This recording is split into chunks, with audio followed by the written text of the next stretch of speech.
Hello students, welcome back to English Guru Dheeraj Dambiwal. Students, today I will tell explanation of the poem The Road Not Taken written by Robert Lee Frost from class 9th. Students, if you are watching my video for first time, so please subscribe my YouTube channel and don't forget press the bell icon so that you can get it notification whenever I upload a video. Students, आज हम पढ़ेंगे CBSE class 9th की बिहाई book की जो first poem है the road not taken, जिसे लिखा है रॉबर्ट ली फ्रोस्ट ने. Students, Robert Lee Frost was born 26 March 1874. He was an American poet born in San Francisco but spent most of his adult life in rural New England. Students, ये जो कविता है इसमें अंग्रेजी में इसको explain किया था, इसका अनुवाद किया था the road not taken, Robert frost की कथात्मक कविता है. ये फर्स्ट टाइम अगस्त 1915 में द अटलांटिक मंथली के अंक में प्रकाशित किया गया था और बाद में माउंटेन इंटरवल के संग्रह में पहली कविता के रूप में इसे प्रकाशित किया था. तो स्टूडेंट्स, हम पोइम को स्टार्ट करते हैं. पोइम का फर्स्ट स्टेंजा है कि two roads diverged in yellow wood and sorry I could not travel both and be one traveler long I stood and looked down one as far as I could to where it bent in under. देखो, इस कविता में जो poet है student से poet बात करता है अपनी एक यात्रा की. जो लेखक है, जो पोइट है, वो इस पोइट है जो इस कविता में बताता है कि पोइट एक यात्रा कर रहा होता है. जब वह यात्रा कर रहा होता है तो एक घने जंगल के बीच में से होकर वो गुजरता है. जब वह उस जंगल के बीच में से गुजरता हो तो वो देखता है कि जंगल के अधिकांश जो पेड़ों के पत्ते हैं वो एक तरीके से पीले पड़ चुके हैं, जिसकी वजह से जंगल का पूरा रंग कैसा दिखाई दे रहा है? पीला दिखाई दे रहा है. अब जैसे वो जंगल में आगे की ओर बढ़ता है तो उसके सामने एक ऐसा टर्निंग पॉइंट आता है, उसके सामने दो रास्ते दिए हुए रहते हैं, लेकिन पोइट कंफ्यूज हो जाता है कि मुझे किस रास्ते पर मुझे जाना है. तो इस स्टेंजा में two roads diverged in yellow wood and sorry I could not travel both, मतलब कह सकते हैं कवि कह रहा है इसके अंदर कि दो रास्ते बटे हुए हैं, लेकिन दोनों रास्ते हैं, उन दोनों रास्तों में घने जंगली झाड़ियों के बीच वो रास्ते घिरे हुए हैं. और पोइट खुद कंफ्यूज रहता है कि उसे किस रास्ते को उसे चुनना है, क्योंकि उसके लिए चुनना उसके लिए बड़ा डिफिकल्ट हो जाता है कि वह कौन सा रास्ता चुने, कौन सा रास्ता सही है, कौन सा रास्ता उसके लिए सही नहीं है, क्योंकि वह केवल एक ही रास्ते में चल सकता था. इसलिए यह लेखक के लिए दुविधा की घड़ी होती है, क्योंकि लेखक दोनों ही रास्ते उस लेखक को क्या लग रहे थे? एक जैसे लेखक को लग रहे थे. सेकंड स्टेंजा है कि then took the other just as fair and having perhaps the better claim because it was grassy and wanted wear, though as for that the passing there had warned them really about the same. Second stanza में poet वो कहता है कि दोहरे पर खड़े होकर कवि, जब दो रास्ते हैं, दोनों रास्तों पर खड़ा होकर कवि दोनों ही रास्तों को भली भांति देखता है. then took the other just as fair and having perhaps the better claim because it was grassy and wanted wear, though as for that the passing there had warned them really about the same.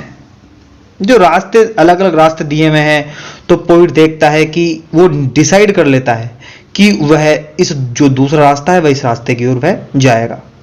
जो poet है वह उस रास्ते के लिए उसे रास्ता उसको सही लग रहा है, उसको बेटर लग रहा है, उसको अच्छा लग रहा है, तो पोइट है वो उस रास्ते में मतलब लंबे लंबे घास उगी हुई है, लंबे लंबे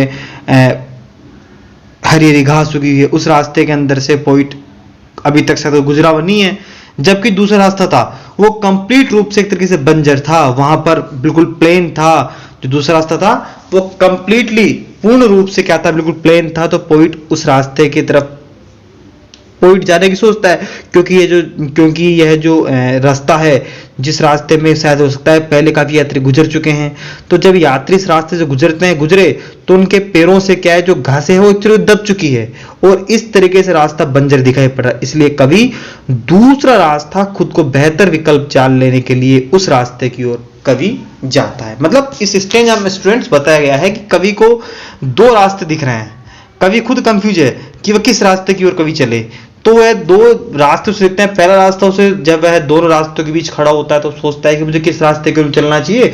तो पहला रास्ता पोइट देखता है कि एक रास्ते की तरफ तो बड़ी बड़ी घास उगी हुई है, बड़े बड़े कांटे हुए हैं, तो पोइट सोचता है घास उगी है, किस रास्ते में मुझे नहीं चलना चाहिए। वह सोचता है दूसरा रास्ता जो बिल्कुल बंजर था, जहां पर कह सकते हैं कि बिल्कुल, तो सोचा, पोइट ने सोचा कि हो सकता है कि ये रास्ता बंजर इसलिए शायद इसके ऊपर से कोई यात्री गए होंगे, और यात्री गए होंगे तो उनके पैरों से वो सब पैरों से रास्ता बिल्कुल साफ सुथरा हो गया होगा। स्टूडेंट तीसरा स्टेंजा है, and both that morning equally lay in leaves no step had trodden black, oh I kept the first for another day, yet knowing how way leads on to way, I doubt if should ever come back. जो poet है वह सोच रहा है कि उसे कौन से रास्ते में जाना है और वह डिसाइड कर लेता है, और जो डिसाइड करता है इस रास्ते को चुनता है कि जो बंजर वाला जो रास्ता उसको चुन लेता है। फिर कवि क्या करता है, कवि उस दूसरे रास्ते में जाने का फैसला करता है। सोचता है कि वह पहले रास्ते से फिर कभी चला जाएगा, आज जो रास्ता बंजर है उस रास्ते से जाएगा, जबकि उसे वो भली बात जानता है कि इस जंगल में वह दोबारा आएगा या नहीं उसे खुद नहीं पता था। और फिर कभी कोई भी ज्ञात रहता है कि जंगल के रास्ते किसी को भूल भुलैया की तरह होते हैं, कौन रास्ता कहां मिलेगा कौन नहीं मिलेगा ये इसको पता थोड़ी रहता है। फिर दोनों रास्ते आगे जाकर मिले ये भी नहीं पता। अर्थात एक बार कोई रास्ता चुन लेने पर आप दोबारा उस जगह पहुंच जाएंगे या नहीं यह कोई नहीं जानता। स्टूडेंट्स, ये मेरे हिसाब से एक मोटिवेशनल पोइम है।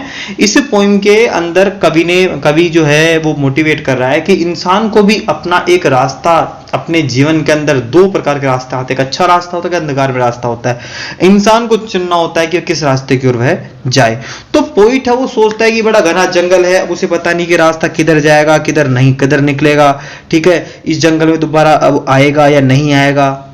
कवि है उसको खुद को भी ज्ञात है कि जंगल के रास्ते में कोई भूल भुलैया की तरह है, कौन सा रास्ता कहां मिलेगा कहां नहीं मिलेगा।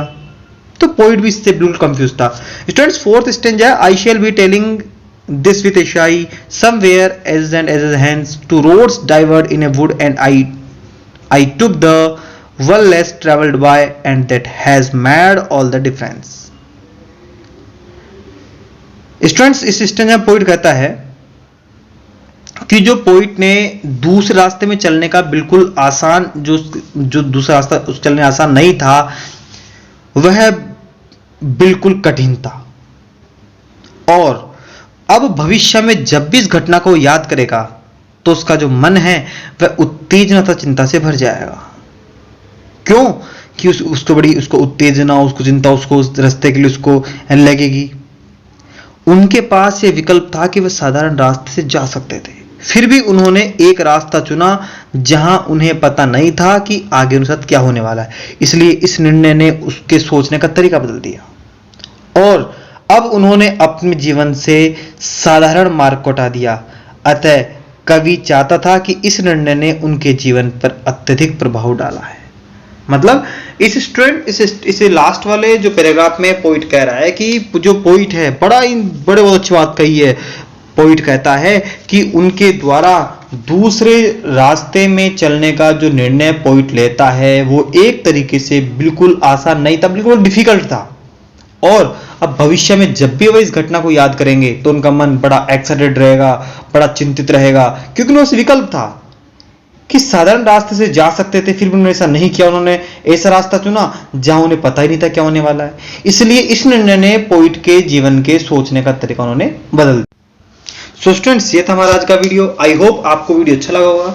अगर आपको वीडियो अच्छा लगे तो प्लीज हमारे चैनल को लाइक, सब्सक्राइब और शेयर करना ना भूलें। थैंक्स।